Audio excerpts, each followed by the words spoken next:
ইমান ধুনীয়া কালাৰ হা প্ৰিণ্টটো চাওক এইফালে চাওক পিছফালে ডাবল এক্সেল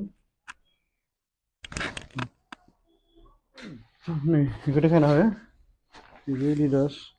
आखायाव एसे गोसोम दंदेरलायो एकदम बरिया माने सिगांथिं नायबाथ' बिराद मोजांखा हेभि जेकेट लाना फैलायबाय माने हेभि जेकेटनि बियो बेबो केप दङ ओमफ्राय भार्सिटि देखायना होनि र' खेवना दोनखाजोब्बाय माथो नै भार्सिटि बेथ' बिराद मोजांखानो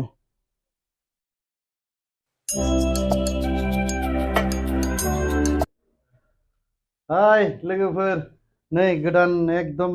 विंटार कालेक्शन एकदम फैलायबाय माने विंटार कालेक्शन माने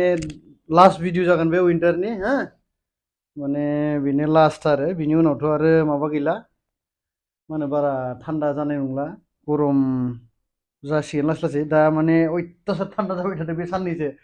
एकदम फुङाव बा लामाखौनो नुलाया हा ओरैबायदि निहोर जाबाय थादों आरो मोनाबो ओरैबायदि थान्दा स' बिनि थाखायनो माने आरो नै मागोबो मोनफैगासिनो दं गाबोन साननैसोनि उनाव माने मागो बिनि उनाव जाहैबाय जोंहा मा जादों फेब्रुवारि 1 तारिखनिफ्राय कनफारेन्स दं नामा उदालगुरियाव गिदिर कनफारेन्स दङ उदालगुरियाव बिनि थाखाय एसे लास्ट माने गोजां बोथोरनि कालेक्शन लाना फैबावबाय देखायना होनोसै ओमफ्राय मा फैबावखो ओमफ्राय नोंथांमोना जुदि नांगौबा एकदम फटाफट फैनानै कालेक्शनखौ लांफैदो आरो जोंनिया माने बारा गोबाव थाखाया माने एकदम लिमिटेड पिस लाना फैयोथ' एकदम माने एकदम बारा बुरजा एभेलेबेल लाबो एसे लाबोयो नालाय ओंखायनो एकदम साननै सानथामावनो थाब जोबो दाख्लै लाबोनायाथ' दाख्लैनो जोब्बायानो ओमफ्राय खैटामान बुस्थु बेयाव एसे दाख्लै जिथुबा सोलिबाय थानाय बे बुस्थुआ खैटामान रिपिट दङ खैटामान आइटेमा माने बिदिखौ मोजां मोनदों होनना बुंनाय बिबाय थानायखाय आरो बिदिखौनो खैटामान बुस्थु सेम लाबोफिनदों ओमफ्राय किसुमान बेलेग दङ देखायना होनि मोनसे नायलांबाय थाबानो जाबाय ओमफ्राय सोरनोबा नांगौ जुदि फटाफट स्ट'राव भिजिट खालामफैदो स्ट'रखौथ' मिथिखाबाय खोमा S27 धोनस्रिघाट ओमफ्राय सोरबा जुदि अर्डार खालामनोबा थाब जुदि नांगौबा बुकिं खालामहरनो हागोन स्क्रिनाव नाम्बार फैबाय थादों वाट्सएप बेयाव खालामबानो जाबाय ओमफ्राय बाखि जोंहा नैबे ओरैनो सानडेआव उइकलि अफ थायो ओमफ्राय नैबे नेक्स्ट सानडेआव जोंहा खुला थागोन नेक्स्ट सानडेआव माने मागोनि थाखाय खुला होदों फैनो हागोन सानडेबाबो सानडे टु मानडे ओमफ्राय फुं 11टानिफ्राय हरनि 8टासिम थायो बाखि ओमफ्राय माखौ देखायगोन र' मोनसे गिदिरफोरखौ देखायग्रोनाय मा दङ हुडि दं जेकेट दं बेलेग पेकिंआव फैदों माथो नैबावबो दङ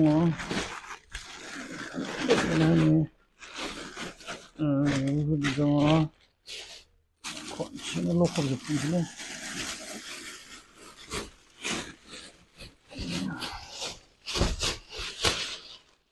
এইটো আহি গ'ল ভাই লগ এইটো আমাৰ উইণ্টাৰৰ লাষ্ট ভিডিঅ' হ'ব এইটো মই বহি ল'ম ধুনীয়াকৈ দেখাই দিম এটা কৰি উইণ্টাৰৰ আমাৰ লাষ্ট ভিডিঅ' দেই এইটো ছিজনৰ তাৰপিছত নাহিব কেইটামান আকৌ ঠাণ্ডাৰ কাৰণে কেইটামান কালেকশ্যন আহিছে হুডি আছে ভাৰ্চিটি আছে তাৰপিছত উইণ্ড চিটাৰ আছে তাৰপিছত জেকেট হ'ব তাৰপিছত চুইচাৰ্টো হ'ব কেইটামান একদম লিমিটেড পিচ লৈ আনিলোঁ আকৌ কেইদিনমান পিছত আকৌ ঠাণ্ডাটো গুচি যাব এইটো 1-2 মাহ ঠাণ্ডা চলিব আৰু জানুৱাৰী এতিয়াতো এইকেইদিনমানতো ইমান ঠাণ্ডা দি আছে বাপৰে একদম মানে 2-3 দিন হ'ল ইমান ঠাণ্ডা এইটো জানুৱাৰীটো পুৰা ঠাণ্ডা হ'ব চাগে এইটো কাৰণে আকৌ নতুন কালেকশ্যন লৈ আনিলোঁ ঠাণ্ডাৰ কাৰণে চ' এইটো আমাৰ উইণ্টাৰৰ লাষ্ট ভিডিঅ' হয় তাৰপিছত অলপ গৰমৰ কালেকশ্যন আহিব এতিয়া এটা দেখাই যাম উইণ্ড চিটাৰ দেখাই দিওঁ আগত এইটো ৰেড কালাৰৰ লিমিটেড পিচ আহে আমাৰ আহি গ'লে হ'ল আমাৰ এইটো এনে সানডে উইকলি অফ থাকে কিন্তু এইটো নেক্সট সানডে এইটো বিহুৰ কাৰণে বোলে খোলা আছে চ' সানডেও আহিব পাৰিবা ষ্ট'ৰ টাইমিং হ'ল 11 AM to 8 PM মানে 11টাৰ পৰা 8টালৈকে খোলা থাকিব চ' এইটো কি ধুনীয়া এটা উইণ্ড চিটাৰ আহিছে এইটো জৰ্ডানৰ এইটো ধুনীয়াকৈ দেখাই দিয়া দেখাই না এনেই आंबो गोजायानो गानदों गोजा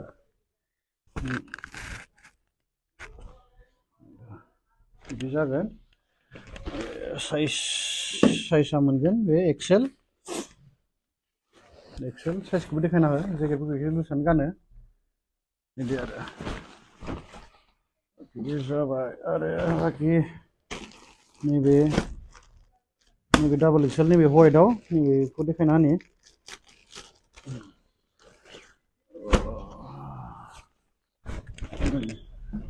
डाबल एक्सेल गाजाखा माने फेब्रुवारि कनफारेन्सनि थाखाय बेफोरो एकदम माने बरिया सुट जाहैगोन आरो बारा थान्दाबो जाहैला बारा गरमथारथ' नंखाया बेफोरो एकदम पुरा मेटसिं जाहैगोन आरो बाखि आरो खैथामान दङ विनसिटार आरो नैबे गोजायाव मा दङ देखायना होनि आरो गुदुङाव होयो नैबे डाबल एक्सेल नैबे रेड एन्ड ब्लेक मिथिनाय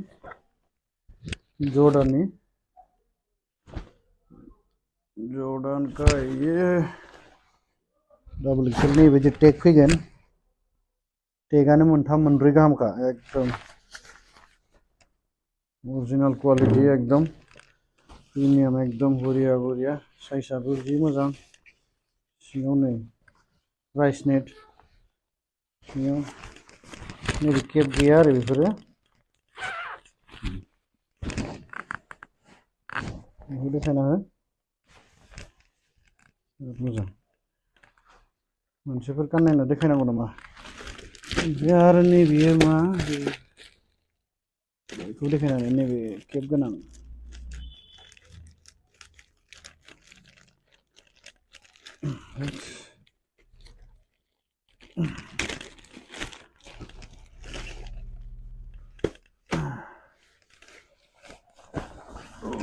looking like wow so नै बे आरो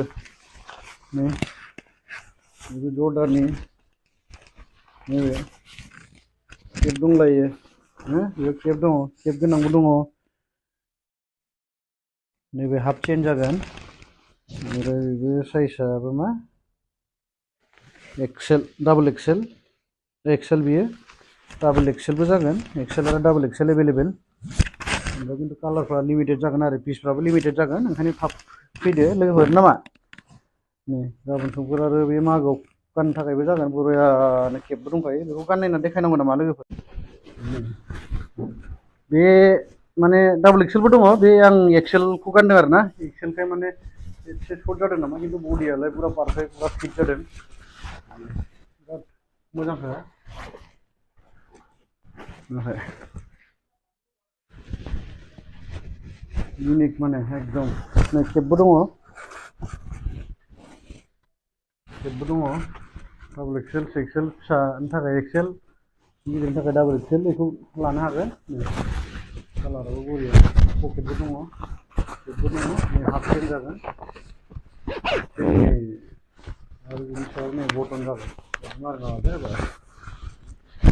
ओमफ्राय बेखौ साइजआलाय मोनगोन এইটো এক্সেল আছিল অলপ সৰু লাগিছে চাগে মোৰ কাৰণে কিন্তু এক্সেলৰ কাৰণে পাৰফেক্ট হৈ যাব এইটো ডাবল এক্সেলো আছে এইটো পাই যাবা বাকী আৰু ৰবা হুডি দেখাও না কি দেখাও বাকী আৰু উইনচিটাৰ আছে আৰু উইনচিটাৰ কেইটামান আছে উইনচিটাৰবিলাক দেখাই দিওঁ ক'ত আছে বাকী টি চাৰ্ট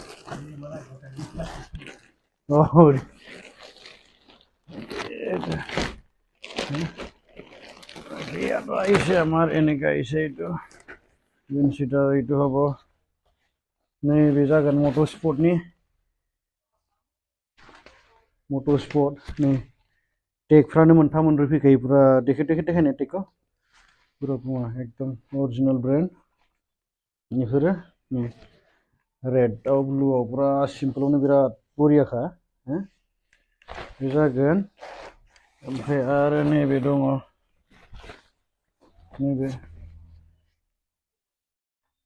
बिदि कालार बेफोरखौ देखायना हो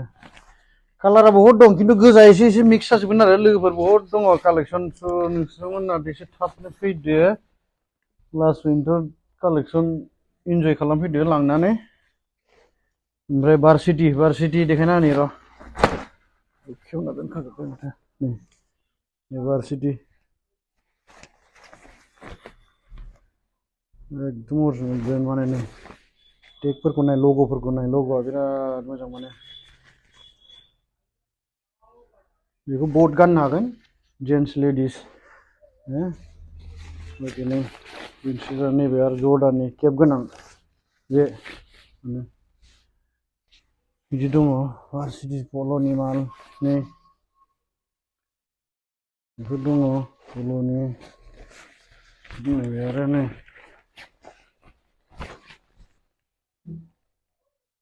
एडिडासनि बेबो केप गोनां दङ बेयो मैया सोंफैदों लोगोफोर दा मैया एकदम हरद्राय जानायखाय मैया शुट जायासै स' दिनै ओंखायनो शुट खालामबाय बाखि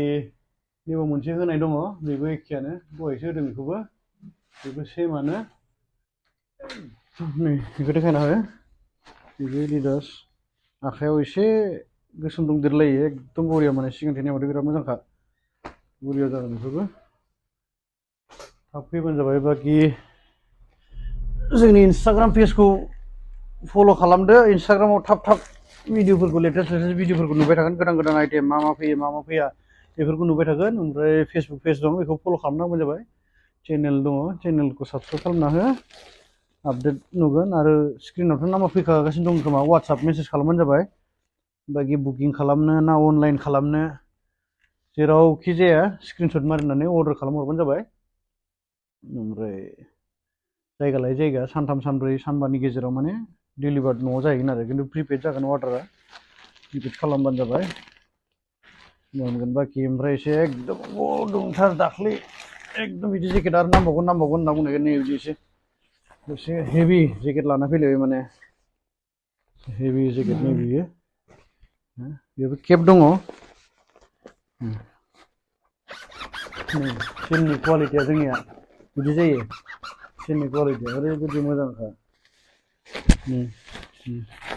बेफोरो बिराद बरियाखायनो सिङाव बिराद रोजा नै आरो नैबे केपनि स्टाइलखौबो नाय पुरा इलेक्ट्रिक माने लभार माने बेखौ ओरै खाथुमनो दरखार गैलिया खेवनाबो दोनजागोन सेन दङ बेखौ ओरै गानबाथाय बे डाइरेक्ट फिट जाखागोन आरो माने बेखौ गाननानै दा अरुणाचलाव थांनो हाबाय अरुणाचल भुटान दार्जिलिं बेफोर बोरै नुदों गाजा नुदोंना बिराद मोजाङानो गाननो बिराद गुदुं उनथिंबो देखायना हो उनथिं सिगांथिंबो आरो जुता लोगोफोर नै जुतायाथ' आंनावनो एकदम एक्सोर बोखोर माने पुरा जुता दंखायो माबायदि नांगौ र' मोनसे आंबो जुता गाननायना देखायनो र' कालेक्सननिनो एकदम जुताखौबो देखायना हो एसे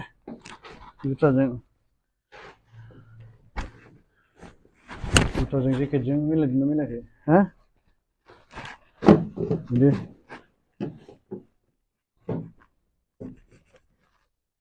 थिगानो ना बिराद गुदुंलै माथो बा फुङावथ' ओरैबायदि निहिर खुवा खुदोंमोन दा बेखौ एकदम गानबाथाय माने खुवा सुवा निहिर सिहिर पात्ता मोना बेजों माने ओरैबायदि बरियाखा लांफैदो लोगोफोर थाबनो फटाफट लांफैदो बिराद थान्दा माथो बे साननैसो बापरे फुङाव माथो सिखारनानै फैबा बिराद खस्थ' बेफोर जाजोब्बाय दा खैथामान आरो नै भार्सिटि दंबावो खैथामान क्वालिटिखौ देखायना होनि र' नैबे एलबि बरियाखा मोजांखाना बेफोर दङ बे दङ पल'का नैबे डाबल एक्सेल एकदम सिम्पोलावनो बिराद बरिया मोजांखा सिम्पोलावनो बे जाबाय भार्सिटि विन्ड सिटार जाजोब्बाय ओमफ्राय आरो गिबि जेकेट मोनसे नै जोंनिया एकदम सबसे हिट जेकेटआ एबारनिया नैबे एमएनएमआ बिराद बेथ' दाख्लैनो फैग्रोमोना माने दाख्लै फार्स्ट लाबोनायाथ' दाख्लैनो जोबजोब्बाय बिराद खैजोनमान मानसि अर्डार खालामनायखाय नांबावगोन होनना बुंनायखाय नै खैथामान लाना फैलायबाय नोंथांमोननोबो नांगौबा बेखौ फटाफट लांफैदोलाय नै कार्टुन प्रिन्ट केप दङ गाजा नुखायो गानबा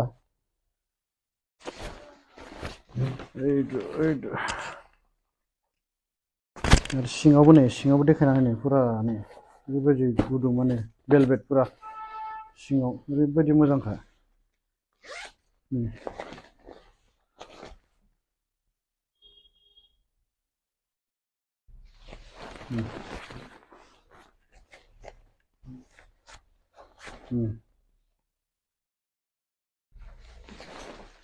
पिन्डी देखाम नेকি नालागे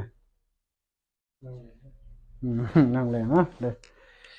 होमबालाय दा आरो मा देखायनो अभी हुडी दिखाएगा हुडी ना हुडी दिखाना ना हुडी का पैकिंग आ गया हुडी लेटेस्ट एकदम बिराद डिमांड हुडी नहीं वाह नहीं को देखना है नहीं प्रिंटेड हुडी तुम नहीं केमेरायाव बारा मोजां नुवाखैबो जानो हागौ खिन्थु नोंसोर खाथियाव फैनानै एकदम दांनायफैयो ओरैबायदि सफ्ट ओरैबायदि मोजांखा माने क्वालिटिया ओरैबायदि बरिया नै जर्डाननियाथ' जोंनिया स्टार्टिं नभेम्बरनिफ्रायनो सोलिबाय थादों दासिमबो सोलिगासिनो दङ जर्डाननि खालि जर्डान बेयो ओंखायनो रिपिट बिहरबाय थायो जों आरो नै बेखौ नायदो बेबो बिराद बरियाखा गानबानो मोजां नुजोबगोन आरो ना बेफोरखौ गानबानो मोजां नुयो गानबानो आरो दङ नै देखायजोबना होनि नैबे कार्टुन प्रिन्ट कालाराबो ओरैबायदि मोजांखा उनथिंबो आरो नाय नै उनथिंबो नै जिथुबा सोलिबाय थादों दा बेफोरनो सोलिबाय थादों उनथिं बेक साइड प्रिन्टेड नांगौ ना नैखौ ओरै दांनायना नायफै ओरैबायदि मोजां क्वालिटि आरो नैबो दङ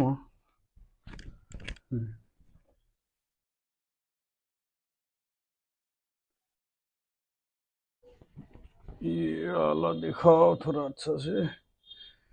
এইটো হল তাৰপিছত আমাৰ আৰু আছে নেক্সট এইটো উডি গোটাই দেখাই দিও ন ঠিকে আছে এইটো চাওক ইমান ধুনীয়া কালাৰ প্ৰিণ্টটো চাওক এইফালে চাওক পিছফালে নাই উনাव চাওক मोजां नै एम्ब्रयडारि पुरा चाওক मोजां बेफोरो नाय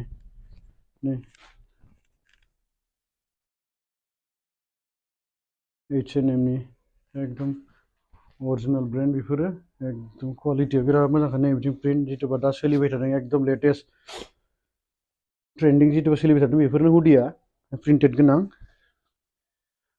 बेफोरखौ नागिरफैबाय थायो मानसिफ्रा दा बेफोरनि थाखायनो लाना फैलायबाय थान्दायाथ' नै जानुवारि फेब्रुवारि मास मोननैल'सै ओंखायनो नैबे जोंनि विन्टारनि लास्ट भिडिअ बिनि उनाव गरम फैसिगोन एसे गरमनि कालेक्सन थान्दानि बेफोर लास्ट कालेक्सन आरो लोगोफोर एकदम नांगौबा फटाफट फैदो दा कनफारेन्स फैगासिनो दङ मागो फैगासिनो दङ बेफोराव गाननो थाखाय माने फुङाव हरावथ' थान्दायानो जायोना बहुद बेफोराव गाननो लांफैदो दा आरो देखायना होनि बेल' नङा भार्सिटि दा बेखौ देखायना होनि आरो नैबे मोनसे दंबावो मोनसे बरिया कालार अरेन्ज नैबे वाह बेथ' बिराद मोजांथार माथो बापरे उनथिंबो बिराद मोजां कालाराबो नै गानबाथाय ओरैबायदि मोजां नुखागोनलै बेखौ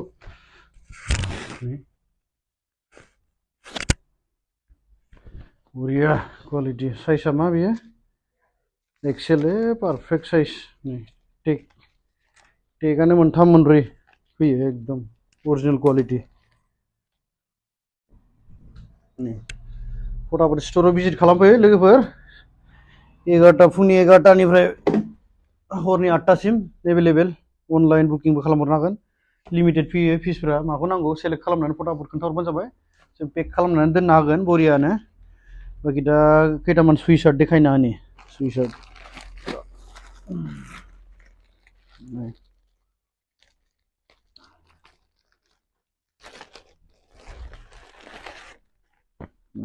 सुइसार्ट ये वाला सुइसार्ट इतना सुंदर है सब मोजां नै उनथिं प्रिन्ट दङ बिराद बरियाखा माने ब्लेकआव बे दङ खैटामान दङ आरो बेखौ थाजोबबाय सिङाव थाजोबबाय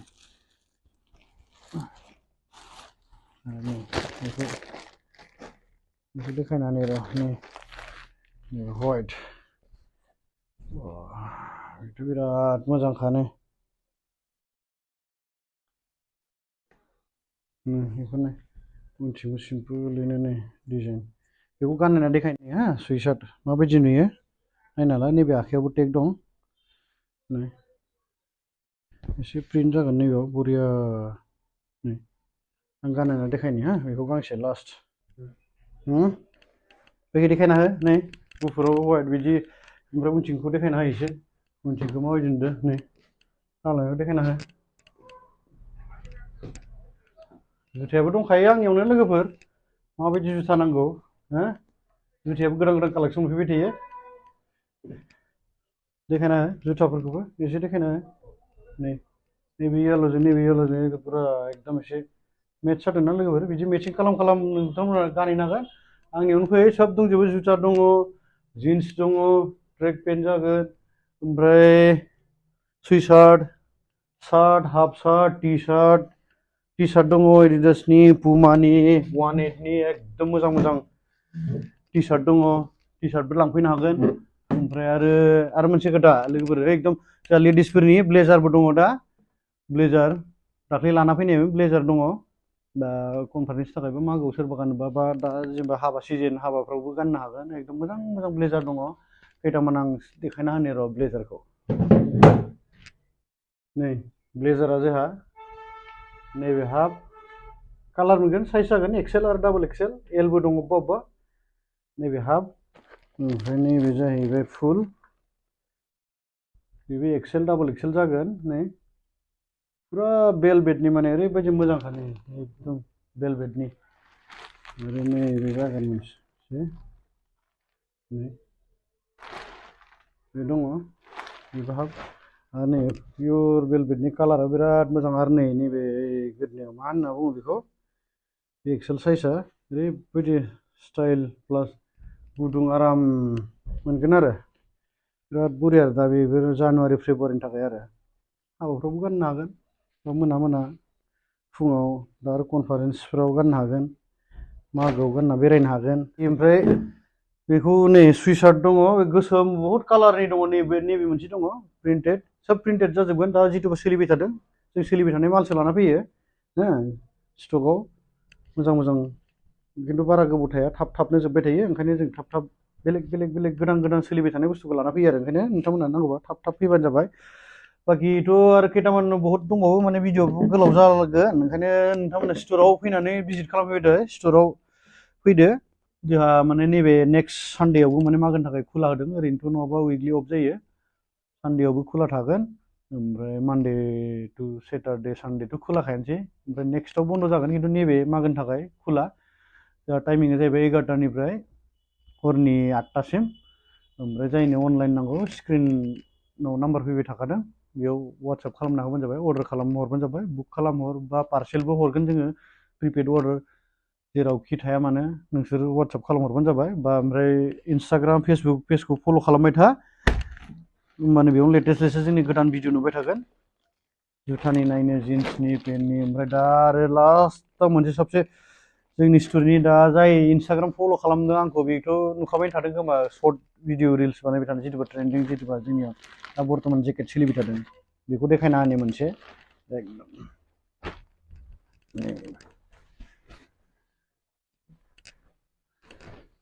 नैबे बेखौ गाननानै थां बेखौ गानना बेराय नोंथांमोना जेरावखि थाया जुदि बे मालखौ जुदि नोंथांमोना मार्केटाव जुदि मोनोबा आंनो खोन्थाफैबानो जाबाय सोरबा जुदि बिदि जुदि मार्केटाव अबेबा मोनदोंबा बेलेगाव गैया बे माला आंनियावल'सो मोनफैयो बिदि माला नोंथांमोना अबेबा नागिरदोंबा अबेबा नुदोंबा आंनो खोन्थाफै 50% डिसकाउन्ट हरगोन आं जुदि बे माला जुदि बेलेगाव जुदि दङबा लोगोफोर दै बाखि प्राइसआ नोंथांमोना टेनसन खालामनाङा प्राइसनि थाखाय वाट्सएपआव मेसेज खालामहरबानो जाबाय बाखि प्राइसआ सब जेबो टेनसन गैया प्राइसनि थाखाय गासिबो original premium quality premium price नैबे बिराद मोजांखा आरो नैबे सेना ब्लेक जागोन ओरैबायदि गुदुं मोनखायो बेखौ जायनो नांगौ एकदम थाब अर्डार खालामहरबानो जाबाय बेबो बारा पिस गैया एकदम लिमिटेड पिसा जायनो थाब अर्डार खालामो बेनो मोनगोन आरो लोगोफोर बाखि एसेनोसै दिनैनि भिडिअ बहुत देखायबाय बहुत दङ खैटामान कालेक्सन ओंखायनो बेनो लास्टआव माने थाब फै स्टोराव ভিজিট খালামबै জলদি আহিবা স্টোর টু ভিজিট করা নিজে সিলেক্ট কৰি নিজে চুই চুই পেলাই লৈ গ'লে হ'ল কি সাইজ লাগে বা যোনে অলপ দূৰত আছে অনলাইন কৰিলে হ'ল পাৰ্সেল হৈ যাব প্ৰিপেড অৰ্ডাৰ হ'ব যদি নাথাকক বাকি স্ক্ৰিনত আহি আছে চাগে মোৰ নাম্বাৰটো হোৱাটছআপ কৰিলে হ'ল বাকি ইউনিক জোতাৰ কাৰণে বা টি চাৰ্ট জেকেটৰ হওক জোতা আছে এইটোত কালাৰ হৈ যাব 3-4টা কালাৰ হৈ যাব সাইজ 7 to 9 হ'ব जोंथ' লাগে ক'লে হ'ল बाखि ओमफ्राय जोंहा जिथुबा जों स्टोराव फैयो बिसोरनो पार्सेल हरो सोरबा सोरबा जेनेबा इन्सटाग्राम फेसबुक पेजफोरखौ फल' खालामनो बावोदां उनाव फैफिननो उसुबिदा मोननायफ्रा जोंनि बिदि जोंनि स्टोरनिनो बे केरि बेगा केरि बेग हरो जों केरि बेगाव नै बेयाव जोंनि स्टोरनि नाम बाखि एड्रेस बाखि नै YouTube channel Facebook Instagram WhatsApp बेयाव होनाय दंखाजोबो बेखौ नायबानो जाबाय जुदि गाराखैबा आरो सोरबा गोसोखांबा जुदि बायसान्स बावबायबा आरो बावनानै थाबा नैबे केरि बेगखौ नायबानो बेयाव जोंनि डिटेल्सखौ मोनजोबगोन आरो बेयाव नायनानै साबसक्राइब खालामनानै नोंथांमोना नायनो हागोन आरो जाबाय लोगोफोर दिनै भिडिअआ एसेनोसै नोंथांमोना मोजां मोनदोंबा थाब फैदो स्टोराव भिजिट खालामफैदो कालेक्सनखौ नायफैदो निजे माने दांनायनानै साइजखौ मिलायनानै बासिनानै लांफैनाय बायदि जाया जुदि खाथियाव दंबा आरो जाय गोजानाव दं बिसोर अर्डार खालामबानो साइज खोन्थाहरबानो जाबाय जोङो मोजाङै सोंनानै बेनो पार्सेल खालामनानै जों फाथायहरगोन आरो थेंक इउ